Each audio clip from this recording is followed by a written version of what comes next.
கலாம் கனவுகள் நிகழ்ச்சியில் கௌரவ விருந்தினராக ரொட்டேரியன் கே. சீனிவாசன் சிறப்பிக்கிறார். சென்னையில் உள்ள பாடகி சின்மயி வீட்டிற்கும் தொடர்ந்து திருச்சியில் உள்ள அமைச்சர்கள் நேரு, அன்பில் மகேஷ் உள்ளிட்டோர் இல்லத்திற்கும் வெடிகுண்டு மிரட்டல் விடுக்கப்பட்டிருப்பதாக தகவல் வெளியாக இருக்கிறது.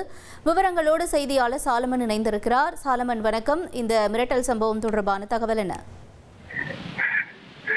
தமிழக அமைச்சர்களான சேகர் பாபு மற்றும் கே. என். நேரு, அதே போல பள்ளிக்கல்வித்துறை அமைச்சரான அன்பில் மகேஷ் உள்ளிட்ட பல்வேறு வீடுகள்ல இந்த வெடிகுண்டு மிரட்டல் விடுக்கக்கூடிய சம்பவமானது தற்போது நடைபெற்றிருக்கிறது. டிஜிபி அலுவலகத்திற்கு வந்த மெயில் ஒன்றுல இவர்களது வீடுகள்ல இது போன்று வெடிகுண்டு வைத்திருப்பதாக கூறி அந்த மிரட்டல்ல கடிதம்ல குறிப்பிடப்பட்டிருக்கிறது. உடனடியாக சம்பந்தப்பட்ட போலீசார் அவர்களது வீடுகளுக்கு சென்று சோதனையில் ஈடுபட்டு வருகின்றனர். மோப்பனாய் மற்றும் வெடிகுண்டு நிபுணர்கள் உள்ளிட்ட பல்வேறு தொழில்நுட்ப கருவியுடன் சென்று அவர்கள் இந்த வெடிகுண்டு மிரட்டல் தொடர்பாக இந்த சோதனையில ஈடுபட்டு வருகின்றனர். அதே போல சென்னையில் இருக்கக்கூடிய இந்த பாடகி சின்மயி, பாஜக பிரமுகர் அமர் பிரசாத் ரெட்டி உள்ளிட்டோரின் வீடுகளிலும் இந்த வெடிகுண்டு மிரட்டல் மெயில் கடிதத்துல வந்திருக்கிறது. அதே போன்று சம்பந்தப்பட்ட போலீசார் அவர்களது வீடுகளிலும் இந்த வெடிகுண்டு மிரட்டல் தொடர்பாக சோதனையில ஈடுபட்டு வருகின்றனர்.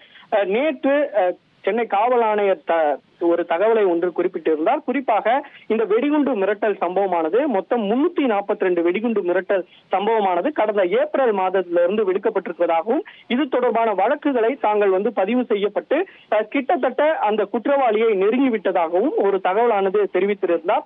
அதே போல அவர்களது அந்த மொழிகள், அதாவது ஒரே டைப்ல இவர்களது மெயில் அனுப்பப்பட்டு வருவதாலையும், எந்த மாதிரியான ஹாட்மெயில் மற்றும் உள்ளிட்ட மெயில்களில் இருந்து வருவதால அவர்களது அந்த விவரங்கள் சேகரிக்கப்பட்டு வருவதாகவும், தாங்கள் கிட்டத்தட்ட நெருங்கிவிட்டதாகவும், அவர்களை கைது செய்து விடுவோம் எனவும் அந்த சென்னை காவல்துறை தரப்புல ஒரு தகவலானது தெரிவிக்கப்பட்டிருக்கிறது. தொடர்ந்து இது போன்ற வெடிகுண்டு மிரட்டல் தினமும் விடுக்கப்பட்டு வருவதால போலீசார் மும்முரமாக அந்த VPN தகவல் தொழில்நுட்பத்தை பயன்படுத்திதான் இவர்கள் இது போன்று வெடிகுண்டு மிரட்டல் விடுக்கப்படுவதால அவரை கைது செய்யக்கூடிய பணியில மும்முரமாக போலீசார் ஈடுபட்டு வருகின்றனர்.